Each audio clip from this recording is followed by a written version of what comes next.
Welcome to today's episode. Joining us today is Reshu Bansal, CEO of Primewise Consulting. So, Reshu, thanks so much for hopping on today. Thanks for having me, Megan. It's a great platform and it's a great opportunity to be speaking to you and sharing my mind on how founders can scale globally.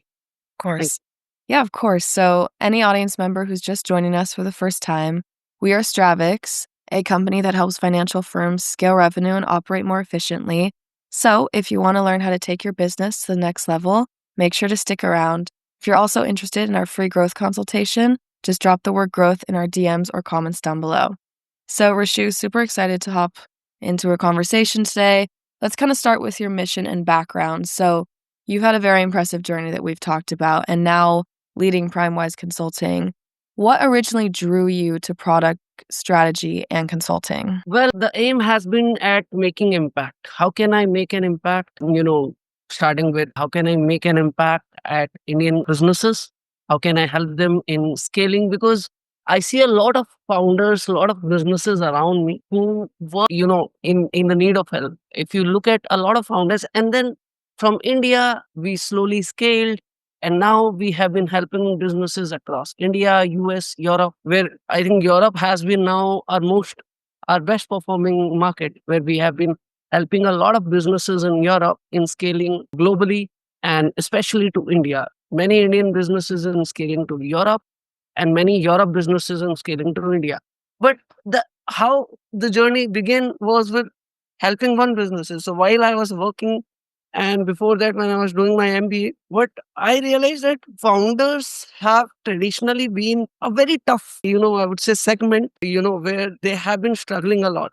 So imagine for any founder to run the business in the best possible way, what are the areas that they have to manage? Core product or service, marketing, sales, finance, HR, operations, tech platform, right? Legal, compliance. And if any of these areas are not working well, business cannot grow.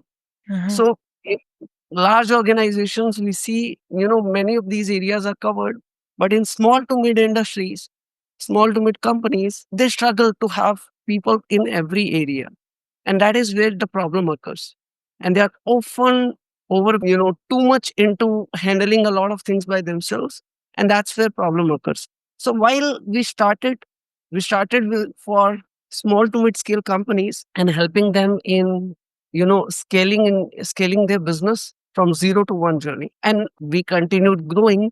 And then we went on a global first mission where we started helping companies in scaling outside Indian companies and, outside India, US, Europe, and European companies, and now US. We are there in all three major part of the world and doing it nicely.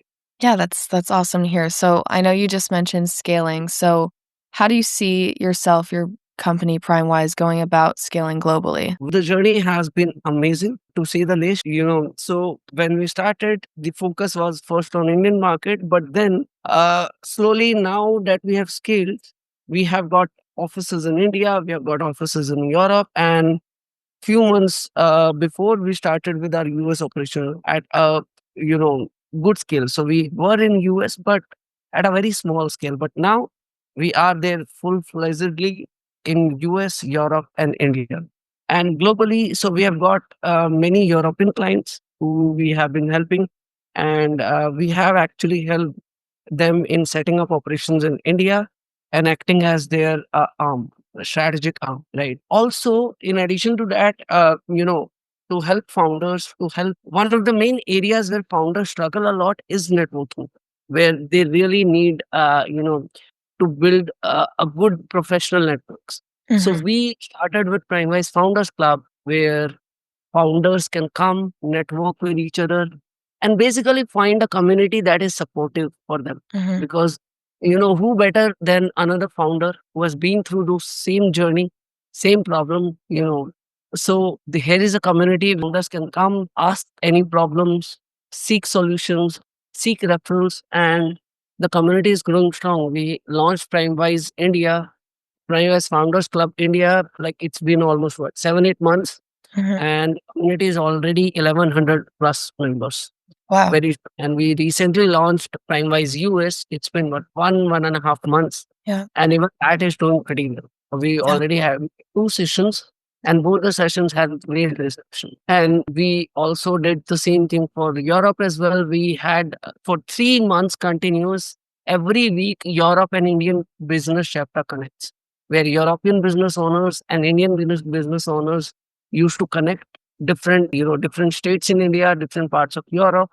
They used to share business, exchange business ideas, talk. So, what do they need, and exchange the context. So, it was it.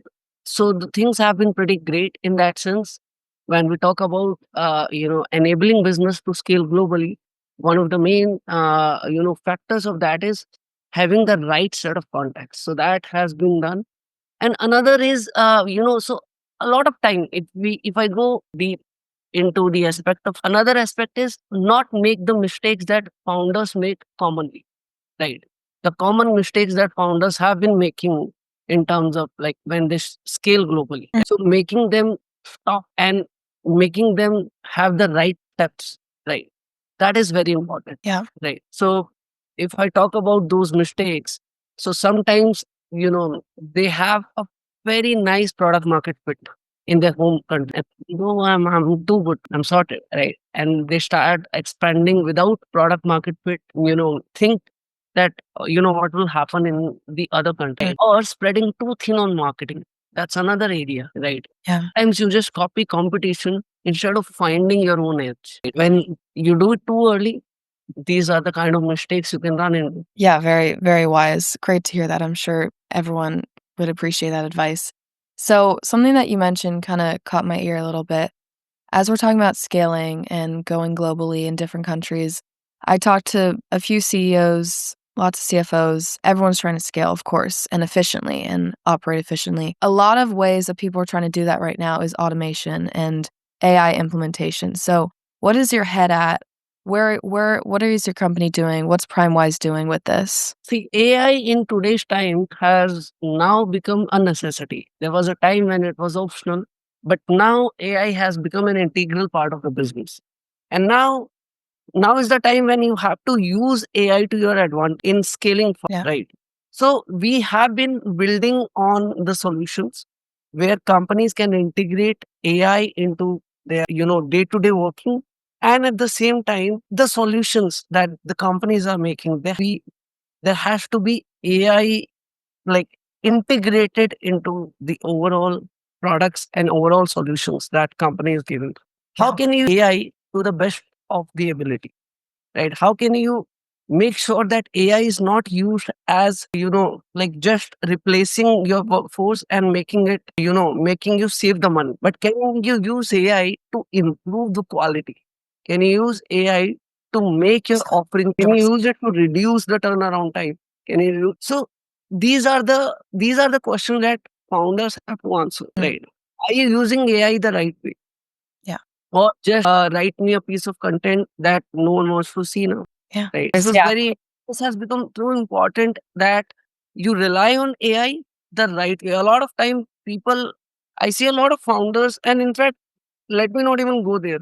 You go on LinkedIn, and most of the content you see that is just AI generated, which is slowly losing relevance. On the other side, when you use AI, for example, so we are creating ESG platform services where, this is going to the game changer for like ESG has now become one of the main advantage, one of the main requirement for top companies, which is you look at a few years back, it was just a regular, like, yeah, you just need to fill a form, fill a checklist, and you're done. Yeah. But now it has become a necessity. It has become not a compliance part, but something that you need to actually care for. Investors look at that. Yeah. Right. And we have been, working on a product, and you'll see that soon where, we will be focusing on that part. And AI is a very integral part of that. Right. And I think in today's times, you have to see how you can utilize AI in the best possible way for your company. 100%. Yeah. Thanks for the insights on that. That was very interesting to hear. So, I kind of want to hop to the future a little bit. In the next 6 to 12 months, what is Primewise looking like? I know we talked about scaling, but is there any big projects coming up? What's the goal? Well, in the next 6 to 8 months, there are many new areas. One is, again, we will be having very big imprints on Europe and US market, right? The journey is going to grow big. But more than that, I think one area that we'll be focusing on is, tackling the big problems. Like I just mentioned, ESG, right? We'll have our own focus company unit on ESG where we'll be taking that, and a lot of other initiatives which are focused on how we can help. So consulting, as if I have to say in one line, so consulting as a pure service where clients are coming and they are asking business problem and you're giving solution, it is going to change. The whole industry is going through a shift. Again, AI being base parameter in that, the whole industry is going through a shift, working on how we can make the whole consulting game evolve. We are looking at so in India, Prime Minister has a vision and about India producing the top consulting companies, having big four of its, and we are working with that aim that we have to get there, right? We have to, in US, in Europe, not just in India, but across the globe, we have to have our imprints. We have to have the whole team where we can change the face of consulting with a whole layer of artificial intelligence which can work, think on its own, which can work as the middle layer Yeah. for the organization and can. Yeah. Oh, that's great. Okay, so since we're talking about goals and future, if you could just, I always like to ask everyone this, but wave just like a magic wand and it can fix that one thing that's stopping you or Primewise from reaching that goal that you mentioned, what would that be? Well, if there is one thing that can stop us from reaching where we want to, I think that's going to be us. If we are not agile, if because times are changing too fast. Yeah. If you don't change, if you're not agile enough, if you don't change, because in tech we have the concept of sprint, right? Earlier there used to be waterfall methodology. You decide what needs to be done, and 6 months the project used to be done in that way. Then comes agile methodology where you have 2 weeks sprint and in 2 weeks you decide what to be done. And now the way technology is changing, you have to be on your toes. Every day there is something new coming in the market. Yeah. You have to be on your toes. You have to be agile. You have to be ready to adapt and strategize, right? So if that is happening, if that doesn't happen, basically, that is a time when we are putting ourselves at risk. Okay. We are in our goals, we are moving, we are mindful of the market. There's nothing that can stop us. Yeah, that makes sense. Well, kind of just wrapping up today a little bit, if you have any final words of advice for any young entrepreneurs or founders, any send offs, what would that be? Well, what I would recommend, again, coming to the global expansion, if you are looking at global expansion, start with understanding. Start, with first, of course, the home country. What is your product? How is it going to be? And then from there, move. Like you have to adopt at a lot of level, right? In fact, when you have to scale, when you're thinking about scaling, focus on few different areas. One of the frameworks that we always recommend our client as Prime framework for that, right? So P, problem universality, right? Is your problem felt across borders, right? Canvas told that design should be simple, and this is a frustration everyone had, right? And that's where the game changed, right? Our readiness audit. You have to check if your product, the market, and organization are ready or not, right? So a SaaS client that we were working with, it went very good. It did very good in India because it was priced at 499, great in India, but it had zero traction globally, right? We shifted to like a different sort of pricing. When it came to US market, it was $15 a month. We redesigned the onboarding, and within 6 months, they had users in 7 countries, right? Insight into the culture. Starbucks failed in Australia. Why? Not because they were very good, but because they ignored cafe culture, right? Global relevance is good, but it is not going to sustain in front of local nuances if you don't respect local nuances. Yeah. And right, which country first, who to hire, how to price, right? If you don't understand that, it's not going to work out right. Yeah. Freshwork nailed it by Yeah. hiring a sales team early and pricing in US dollar. Yeah. Last is expansion flight. You have to build repeatable processes so that going from one country to 10 is not reinvention, it's scaling. Yeah. Right. So Stripe mastered this, with developer first ND. So to every founder, this is what I mentioned. Don't think of globally as a geography. It's a mindset. When you have that mindset, there's nothing that you cannot achieve. That's amazing. Thank you so much, Rishu. I had a great conversation with you. Thank you, Megan. It was lovely speaking with you. Had a great time. Thank you. Likewise.